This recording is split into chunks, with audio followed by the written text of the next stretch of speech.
2024년 우리 교회 공동체에게 주신 말씀이 하나님께 가까이 함이 내게 복이다 라고 우리가 첫째 주부터 계속 이 말씀을 새김질하고 있는 겁니다. 복의 내용이 하나님께서 예정하시고 선택하셔서 우리를 아들 되게 하셨고, 예수 그리스도가 피 흘리심을 통해서 우리의 모든 죄를 다 용서하셨고, 그 용서받은 자와 같이 이제는 성령께서 우리에게 보증하시고 인쳐주셔서 우리가 하나님 앞에 하나님의 기업으로 하나님의 내 안에 내가 하나님 안에 단일을 이루고 살아갈 수 있는 그런 심령이 되었다, 이렇게 말씀하고 있습니다. 그래서 이 복을 이 12가지 복이라고, 그래서 우리가 함께 하나님 앞에 그런 복을 누리는 자와 같다, 이렇게 얘기하고 있습니다. 그러면서 그 복을 실제화하는 것이 뭐냐라고 하는 것은 그 말씀을 새김질하고 또 말씀을 적용하고 그 말씀을 추적하는 삶으로 살아가면서 그 복이 실제가 되는 것, 이것을 우리의 몸으로 경험해야 된다, 이렇게 이야기했어요. 오늘 세 번째는 복을 왜 주셨을까라고 생각해 보면 모든 종교는 다 자기 구원을 위해서 복을 받는데, 우리가 믿는 신앙의 복은 그것은 다른 사람을 위한 복이다라고 이야기하고 있는 겁니다. 그래서 공부해서 남주자라는 말이 똑같이 여러분 하나님 앞에 복 받으셔서 남을 위한 삶으로 살라, 이렇게 말씀하고 있는 겁니다. 여러분 오늘 이 믿음이 있기를 주님의 이름으로 축원합니다. 그래서 28절에 시편 28절에 내게 복인데 이 복을 어떻게 할 거냐? 내가 주 여호와를 나의 피난처로 삼아 주의 모든 행적을 전파하리다, 이렇게 얘기합니다. 주의 행적을 전파하는 거, 이게 뭐냐면 하나님이 우리에게 주신 복을 기억하라는 거예요. 그래서 그 기억함을 통해서 우리가 우리의 입술을 벌려서 그것을 증거 또는 증인의 삶으로 살라, 이렇게 얘기하고 있는 겁니다. 신명기 17장 19절에 우리가 뒤를 돌아보면 5가지의 하나님께서 우리에게 주시는 그 하나님의 행적, 이 모든 행적이라고 했는데 주의 모든 행적이라고 하는 것을 5가지로 표현하고 있습니다. 첫 번째는 큰 시험에서, 그리고 이적과 기사를 통해서 강한 손과 편팔로 우리에게 주의 행적을 보여주셨다, 이렇게 얘기하고 있습니다. 여기서 큰 시험이라고 하는 것은 바깥에서 오는, 외부에서 오는 어떤 탄압과 그런 박해를 이야기하고 있습니다. 그 박해 속에서도 하나님이 어떻게 일을 하셨는지 그것을 주의 행적을 보라고 이야기하는 거예요. 두 번째는 이적입니다. 이적이라는 건 뭐냐면 자연의 법칙을 깨고 하나님께서 하나님이 살아계심을 드러내는 사건을 이적이라고 합니다. 그래서 이적이 되기 위해서는 거기에 하나님이 계셨구나라고 하는 것을 표적을 보는 것이 이적이라고 얘기합니다. 또 기사를 우리에게 주의 행적으로 보여주셨습니다. 기사라고 하는 것은 자연의 법칙 똑같이 깨지만 이해되지 않고 설명되지 않는 어떤 일들을 통해서 하나님이 우리에게 일을 하신 것이 있습니다. 하나님의 네 번째는 강한 손이라고 하는 하나님의 행적을 우리에게 보여주셨습니다. 강력하고 아주 분명한 하나님의 역사를 우리의 삶 가운데 보여주셨다는 겁니다. 그리고 마지막으로 편팔이라고 하는 하나님의 보호하심과 하나님의 인도하심이라고 하는 하나님의 안위하심을 통해서 오늘 우리에게 주의 행적을 보여주셨다는 거예요. 이스라엘 백성들에게 이 5가지를 기억하라 이렇게 얘기합니다. 그러면 똑같이 오늘 우리에게도 여러분 인생을 돌아보면서 가장 힘들고 어려울 때마다 하나님이 큰 시험과 이적과 기사와 강한 손과 편팔로 그렇게 우리를 향해서 하나님의 행적을 보여주셨다고 여러분 돌아보시기를 주님의 이름으로 축원합니다. 그래서 신앙은요, 어떤 때는 기억하라는 이 말씀이 뭐냐면 우리가 과거는 빨리 잊어버리는 게 좋긴 하지만 여러분 그 속에 과거 속에서 하나님이 어떻게 일을 하셨는지를 찾아내는 게 믿음입니다. 우리가 지금 현재 속에서 살고 있고 다가올 어떻게 보면 2024년 아직 오지 않는 이 시간들을 살아내야 되는데 염려와 두려움 가운데 있기 때문에 내가 무엇을 어떻게 해야 될지 모르는 상황 속에서 여러분 뒤돌아보면 그 속에서 하나님이 계셨습니다. 그리고 그 속에서 하나님이 일하셨습니다. 여러분 그것을 보라는 거예요. 그런데 이게 뭐냐? 왜 하나님이 여러분 천지 창조를 하셔서 자연의 법칙대로 자연의 순리대로 살게 하셨는데 어떤 때는 큰 시험과 이적과 기사와 강한 손과 편팔로 왜 하나님이 그 행적을 우리에게 보여주셨을까? 라고 생각해 보면 그 자연의 법칙을 깰 정도로 하나님이 우리를 사랑하셨다는 거예요. 그것이 오늘 우리에게 하나님의 사랑의 표현입니다. 물론 내가 겪어야 될 그 시간, 아픔과 상처와 힘든 곳 속에서도 있었죠. 그러나 여러분 더 깊이 새겨보세요. 그럼에도 불구하고 그리 아니하실지라도 그 안에서 하나님의 깊은 사랑이 오늘 우리 가운데 있었기 때문에 지금 오늘 내가 이곳에 있는 거고 하나님을 찬양하는 자로 서 있습니다. 구약에서 사랑이라는 것은 어떤 거냐면요. 이런 겁니다. 2가지죠. 십계명이라고 하는 것은 너는 마음을 다하고 성품을 다하고 힘을 다하여 네 하나님을 여호와를 사랑하라 라는 거예요. 그리고 네 이웃을 내 몸같이 사랑하라 이렇게 얘기합니다. 구약에서 말하는 이 사랑은 다 자기가 기준입니다. 무슨 말이냐면 내가 마음을 다하고 내가 성품을 다하고 내가 힘을 다해서 하나님을 사랑하는 거고 내 이웃도 내 몸처럼 사랑하라 이런 거예요. 그게 사랑의 기준이 납니다.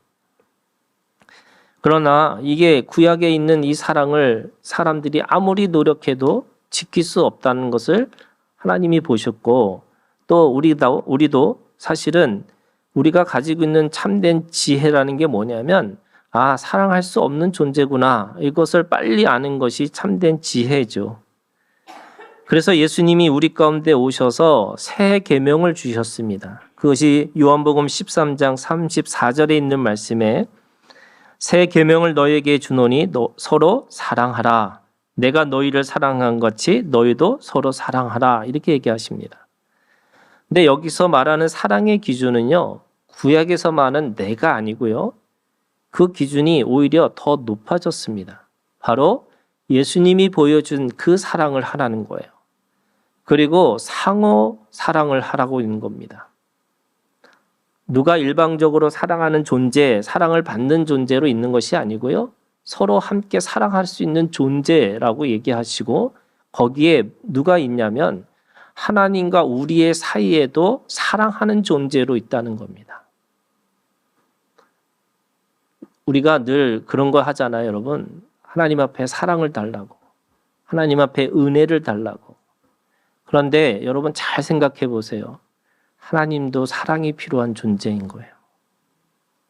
여러분 우리가 늘 그런 거예요. 여러분 부모의 입장에서 있지 못하니까 늘 자녀의 입장에서 볼 때는 부모가 내게 해준 게 아무것도 없다고 생각했는데 어느 순간에 내가 자녀를 낳고 보니까 그 부모의 마음과 부모의 사랑이 얼마나 큰지를 그때서야 알게 되는 겁니다.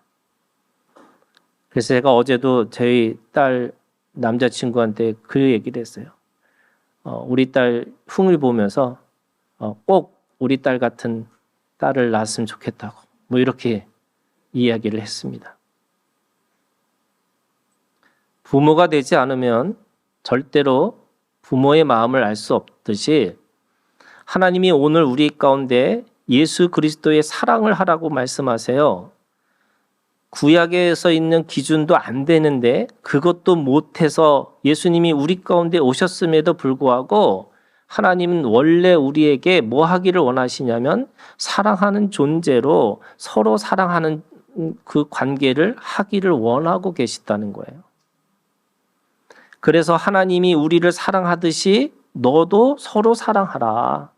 그런데 어떻게 사랑하느냐? 내가 너희에게 보여준 것처럼, 내가 너희를 사랑하는 것처럼 너희도 서로 사랑하라. 이렇게 얘기하고 계세요. 그것이 어떻게 가능할까라고 생각해 보니까 여러분 사실은 주님이 내 안에 내가 주님 안에 있다. 그리고 말씀이 우리 안에 있다. 성령이 내 안에 있다라고 하는 것은 결국 내가 주님 앞에 마음을 드리면 드릴수록 이게 뭐냐면요. 사랑하면 사랑할수록 하나님께서 우리에게 더 사랑할 수 있는 힘을 주시고 더 사랑할 수 있는 능력을 우리 가운데 주신다고 말씀하고 있는 겁니다. 내가 힘을 다해서 뭘 해서 한다는 게 아니고요. 내가 하는 게 아니고 내가 하나님을 사랑하는 것으로 인해서 누군가를 사랑하고 또 그것조차도 넘어서 예수 그리스도가 우리에게 보여준 사랑조차도 할 수 있다고 말씀하고 있는 겁니다. 여러분 그 말씀이 뭐냐면 오늘 이 베드로에게 말씀하시는 사랑의 사명입니다. 이 요한복음 21장에 베드로에게 주님이 찾아가시잖아요. 부활하신 주님이십니다. 그 주님이 오늘 찾아오셔서 베드로에게 어떻게 보면 배신과 배반의 상징이었던 이 베드로에게 찾아오셔서 그가 3번에 부인했던 것처럼 그에게 뭐라고 하시냐면 사랑하느냐고 물으세요. 지금 무너져 있습니다. 아무것도 할 수 없는 존재예요. 그리고 자기는 할 수 있다고 착각했는데 무참히 그잖아요. 여종에게 소자에게 그것조차도 주님이 내가 주님의 제자라고 주님을 안다고 하는 것조차도 부인했던 베드로에게 주님이 찾아가셔서 다시 물으세요. 네가 나를 사랑하느냐고. 네가 이 사람들보다 나를 더 사랑하느냐고. 그 사랑이라는 것이 하느냐 마느냐 내가 힘을 다하고 열심히 하고 이게 아니고요. 여러분 주님 앞에 그것을 어떻게 보면 골방에 들어가서 그 골방에서 말씀하시는 하나님이 우리에게 묻고 있는 것과 똑같은 겁니다. 우리에게 예를 들면 아프리카를 가라고 뭘 하라고 어떤 걸 용서하고 뭐 하라 이거 이전에 주님이 우리에게 묻고 있는 것이 뭐냐면 네가 나를 사랑하느냐는 거예요. 그 사랑이 있어야 그 사랑이라고 하는 이 고백이 있어야지만 그 다음에 모든 것들이 보이기 시작하는 거죠. 여러분 골방이라는 게 뭐였어요? 문을 닫고 시작하는 거예요. 그런데 그 골방에서 뭐 하느냐? 나와 하나님과 단둘이서의 아무도 들을 수 없는 사랑의 이야기를 하고 있는 거예요. 여러분 이 음성이 여러분들 마음속에서부터 들려지기를 주님의 이름으로 축원합니다. 들려지셔야 돼요. 오늘 베드로에게 말씀하세요. 요한의 아들 시몬아, 네가 이 사람들보다 나를 더 사랑하느냐? 요한의 아들 시몬아, 네가 나를 사랑하느냐? 네가 나를 사랑하느냐? 여러분, 오늘 우리가 우리 앞에서 하나님께서 우리에게 묻고 있는 질문이에요. 여러분, 오늘 우리에게 하나님께서 복을 주신다고 하는데 이 복이 뭐냐? 여러분, 사랑의 복이에요. 왜 하나님이 기적을 왜 우리에게 베푸셨을까? 사람들은 기적에 눈이 멀고 기적의 마음을 빼앗겼는데 여러분 진짜 제자는 그 기적 이전에 하나님의 사랑이 보이는 거고 그 사람을 향한 긍휼의 마음이 보이기 시작하는 거예요. 여러분 우리가 하나님 통해서 뭔가를 자꾸 이루려고 하는 게 아니고요. 하나님은 우리한테 계속 묻고 있는 게 뭐냐면 사랑하느냐는 거예요.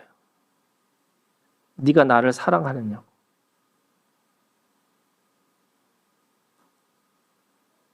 근데 오늘 이런 거잖아요, 여러분. 우리 무너져 있잖아요. 내가 하나님을 순간순간마다 내가 그걸 따라가지 않고 내가 그렇게 진리를 추구하지 않았고 어느 순간 내 욕심과 내 욕망대로 그래서 하나님을 부인하고 진리를 외면하고 그렇게 살아왔잖아요. 그런데 주님 그거 묻지 않으세요. 그냥 뭘 묻냐? 네가 나를 사랑하느냐. 여러분 그 한마디면 되는 거예요. 우리에게 복이라는 게 12가지 복이 있지만 여러분 12가지 그 복을 다 세어보지만 한마디로 뭐예요? 여러분 하나님이 나를 사랑하고 계시다는 것을 알고 그래서 우리가 입을 벌려서 뭐 하는 거예요? 하나님 사랑합니다. 이거 고백하고 계셔야 되는 거예요. 이 고백이 있어야지 어떤 어려움, 어떤 상황, 어떤 문제 속에서도 여러분 살 수 있는 능력이 생기는 거예요. 여러분 하나님이 우리를 향해서 말씀하세요.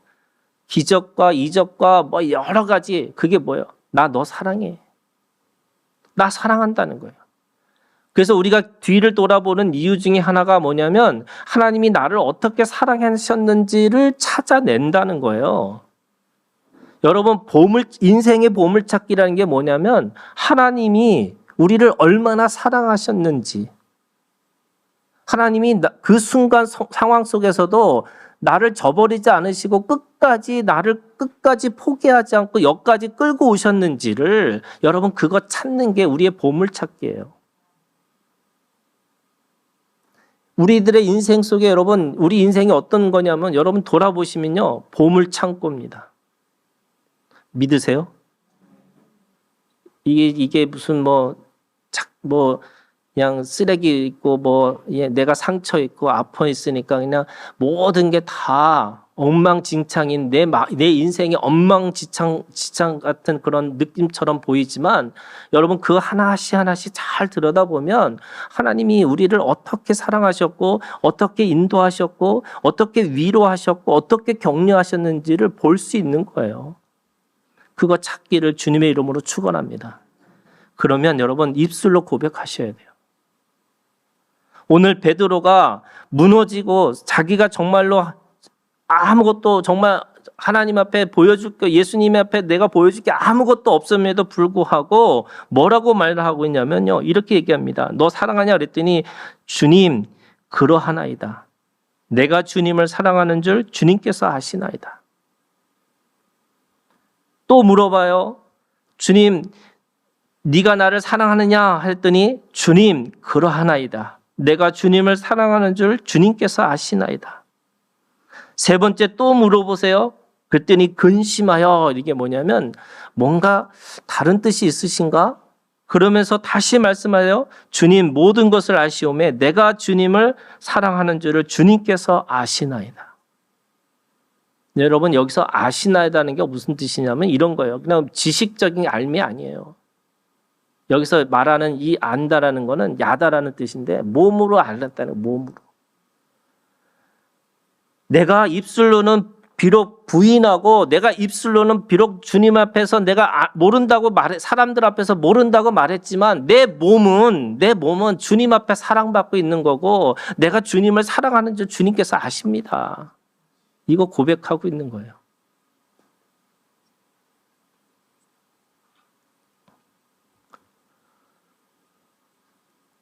그랬더니 여러분 주의 행적을 전파라고 하는 그 하나님의 사명을 보기 시작하는 거예요.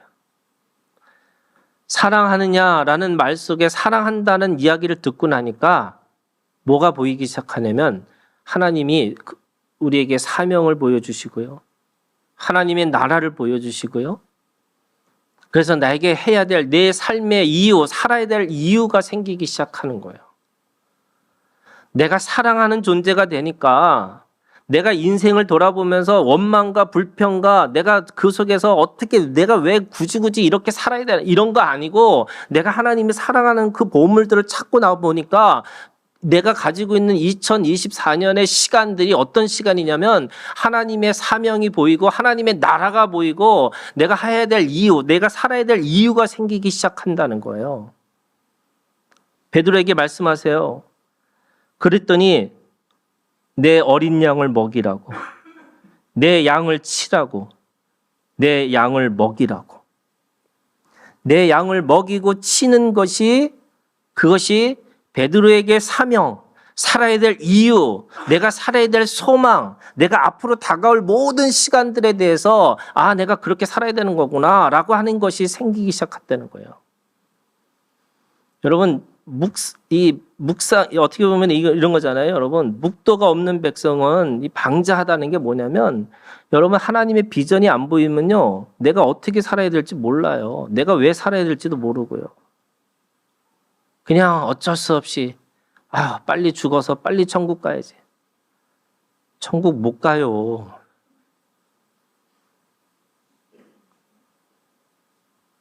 여러분, 내가 지금 이곳에서 하나님 앞에 천국을 누리고 사셔야 돼요. 믿으세요? 이곳에 사셔야 돼요. 여러분, 믿음으로 사셔야 돼요, 지금. 지금도 못 보는데 어떻게 여러분 죽어서 어떻게 보여요? 지금 보셔야 돼요. 그런데 지금 예수님이 사랑하느냐 물으시더니 그 사랑이라는 표현을 들으시더니 그에게 뭘 하냐? 내 양을 먹이고 내 양을 치라고. 맡기세요. 여러분, 예수님이 십자가에서 모든 사람들이 그 십자가에 있을 때 군병들도 있고 백성들도 있었고 관원들도 있었고 병사들도 있으면서 다 조롱했던 게 뭐냐면 네가 예수라면 내려오라고, 네가 그리스도면, 네가 하나님의 아들이면 내려오라고 얘기해요. 그런데 왜 안 내려왔어요? 예수님은 자기의 구원을 위해서 오신 게 아니에요. 여러분, 모든 그리스도인들은 자기의 구원을 이루기 위해서 온 게 아니에요. 우리가 가지고 있는 믿음에 여러분 완전히 이 방향을 바꾸셔야 돼요. 나의 구원, 내가 어떻게 거룩하고 내가 얼마나 깨끗한 사람이라는 걸 보여주고 살아가는 게 아니에요. 여러분, 나에게 맡겨진 양에게 어떻게 먹일까, 어떻게 그 양을 위해서 칠까를 여러분 생각하고 살아가는 사람이 그리스도인이에요. 그게 어디서부터 시작해요? 그게 하나님을 가까이 하는 복이라고 하는 이 사랑을 경험한 사람들에게 보여주는 하나님의 그 능력이에요. 내 양을 먹이고 내 양을 치라고 그랬어요. 그래서 여러분, 하나님을 가까이함이 내게 복이다라는 게 뭐냐면 주님의 생명을 먹이고 치는 사명이 우리에게 진정한 복이에요. 그래서 12가지 복을 왜 주셨냐? 여러분, 그 복을 나누고 베풀고 섬기라고 하는 하나님의 능력, 하나님의 영향력, 하나님이 우리에게 주신 은사라고 우리에게 말씀하고 있는 거예요. 그래서 여러분, 잘 믿으셔서 잘 나누셔야 돼요. 여러분, 정말 하나님 앞에 제대로 사랑받으셔서 여러분 제대로 사랑할 수 있는 존재가 되시기를 주님의 이름으로 축원합니다. 그랬더니 두 번째, 여러분, 오늘 이 베드로에게 두 번째 주시는 말씀이 뭐냐면 늙어서는 네 팔을 벌리리니 남이 네게 띠띠우고 원하지 않는 곳으로 데려가리라. 이제는 내가 원하는 방식대로 살아가는 존재가 되었는데 그게 아니에요, 여러분. 하나님을 사랑하는 자는 남이 원하는 띠띠운 대로 원하는 대로 살 수밖에 없는 존재가 됐다는 거예요. 그래서 십자가에서 내가 그 십자가의 고난, 아픔, 고통이 있는데 여러분, 왜 하나님이 나한테 고난과 고통을 허락해 주셨느냐? 그거 왜요? 여러분, 남에게 그것이 치유의 능력이 되라고 말씀하시는 거예요.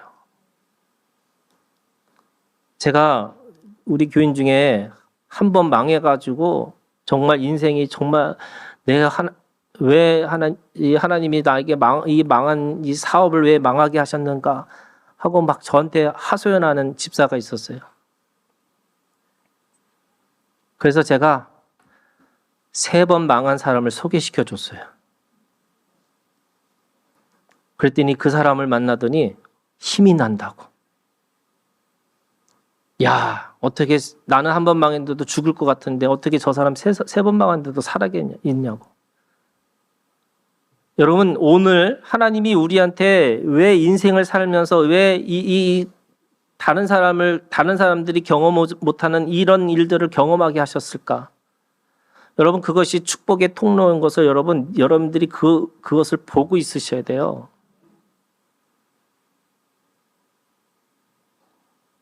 부모가 돌아가신 사람에게 누가 위로자가 될 수 있어요? 여러분, 아무리 부모가 살아있는 사람이 아무리 좋은 말을 해도 위로해도 안 돼요. 그 부모가 먼저 돌아가신 경험을 한 사람이 그 돌아가신 사람에게 진정한 치유자가 될 수 있어요. 오늘 우리가 하나님 앞에 상처 입은 치유자로 산다는 게 그런 거예요, 여러분. 하나님이 왜 나한테 이런 상처를 주셨을까? 오늘 우리에게 이런 거예요, 여러분. 하나님이 우리에게 어떤 사람들은 그런 거예요. 종교는 상황을 바꾸려고 기도해요. 어떤 조건을 바꾸려고 기도해요. 관계를 바꾸려고 기도해요. 그런데 여러분, 우리가 가지고 있는 믿음이라는 게 뭐냐면 관계를, 상황을, 조건을 바꿔달라는 게 아니에요, 여러분. 그 속에 하나님이 왜 그 사건을 주셨는지, 왜 그런 관계를 주셨는지, 왜 그런 조건을 주셨는지를 찾아내는 게 믿음이에요. 바꾸는 게 아니에요, 여러분. 기도는 내가 보호자를 움직여서 뭔가 하나님 앞에 막 흔들어가지고 때를 써서 여러분 그 속에서 하나님의 마음을 바꿔서 내 뜻대로 원하는 대로 살겠다. 이거 아니에요, 여러분. 아이들을 키울 때 그거 경험하시잖아요, 여러분. 특별히 장난감 코너에 가면은 애들이 들어눕는 이거 있잖아요. 근데 여러분 한 번은 돼요. 근데 여러분 그거 못 고치면 평생 그거 들어넣어요. 주님도 그런 거예요, 여러분. 한 번은 들어줄 수 있으세요. 그런데 여러분 하나님은 우리한테 생명관계 하시기 때문에 그렇게 뭐든지 다 들어주시는 분이 아니에요. 남이 내게 띠띠우고 원하지 아니하는 것으로 데려가리라. 여러분 사랑의 이 음성을 듣는 사람에게 주시는 하나님의 능력이 우리 가운데 복의 그 나눔이 뭐냐면 내가 다른 사람을 위해서 살아가는 존재가 되는 거예요. 그래서 사망의 음침한 골짜기를 왜 가요? 거기에 내게 하나님이 맡겨신 양이 있기 때문에 그곳에 가는 거예요. 사람들은 저 푸른 초원에 그림 같은 집을 짓고 살기를 원하지만 우리는 왜 그 사막의 음침한 골짜기를 가고 왜 우리가 아굴 골짜기 같은 데를 가야 되느냐? 하나님이 나에게 맡겨진 생명이 그곳에 있기 때문에 그런 거예요. 세 번째는 여러분, 오늘 이 베드로가 물어요. 20절에 베드로가 돌이켜 예수께서 사랑하시는 그 제자가 따르는 것을 보니 그는 만차석에서 예수의 품에 의지하여 주님을 파는 자가 누구이니까 묻던 자더라. 이에 베드로가 그를 보고 예수께 여짜오되 주님, 이 사람은 어떻게 되겠사옵나이까? 그랬더니 주님이 뭐라고 말씀하세요? 23절 끝에 이렇게 합니다. 네게 무슨 상관이냐? 상관하지 말라는 거예요. 여러분, 하나님의 집은 거할 곳이 많은 곳이에요. 누구하고 비교하고 경쟁하는 게 아니에요. 하나님이 나에게 주신 일이면 그것으로 족한 거예요. 그것이 비록 작은 일이라 할지라도 여러분 그것은 하나님 나라의 가장 중요한 일인 거예요. 오늘 내게 하나님 앞에 복을 받은 자가 주의 행적을 전파하는 입술로 살아가야 된다고 한다면 여러분 그것이 비록 내 자녀일 수도 있어요. 내가 누군가에게 그 전파할 수 있는 힘이 없으니까 내가 그냥 아는 사람에게만 전파해요? 그것도 족한 거예요, 여러분. 누구는 세계를 향해서 뭐 선교사가 되고 뭐가 되고 이게 아니라 여러분들의 삶의 한 구석구석 속에서 그 하나님의 말씀을 전하는 그런 하나님의 증인으로 살면 그걸로 족한 거예요. 그래서 오늘 주님이 네가 나를 사랑하느냐? 내 양을 먹이고 다른 사람이 원하는 띠띠운 대로 갈 것이고 다른 것 보지 말고 너는 나를 따르라. 이거 말씀하세요. 여러분, 하나님이 나에게 맡겨주신 복이 있는데 여러분 그것을 전파하는 자가 되기를 주님의 이름으로 축원합니다. 그러면 여러분 이 아삽이 봤던 시편 78편에 73편에 봤던 그 아삽이 봤던 부자냐, 능력 있냐, 힘 있냐, 죽을 때도 잘 죽었다 이거 보지 말고요. 여러분 나에게 맡겨진 생명이 누군지를 보셔야 돼요. 나에게 맡겨진 생명이 있어요. 하나님이 나에게 맡겨진 생명이 있어요. 두 번째 여러분 그 생명은 나에게 여러분 사랑을 하라고 하는 거예요.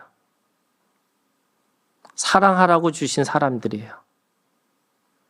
내가 원망하고 불평하고 여러분 그거 하기 전에 여러분 사랑하는 자로 여러분들이 주님 앞에 그렇게 회복되어지기를 주님의 이름으로 축원합니다. 세 번째 여러분 말로만 하는 게 아니에요. 전파라는 거는 여러분 몸으로 하는 거예요.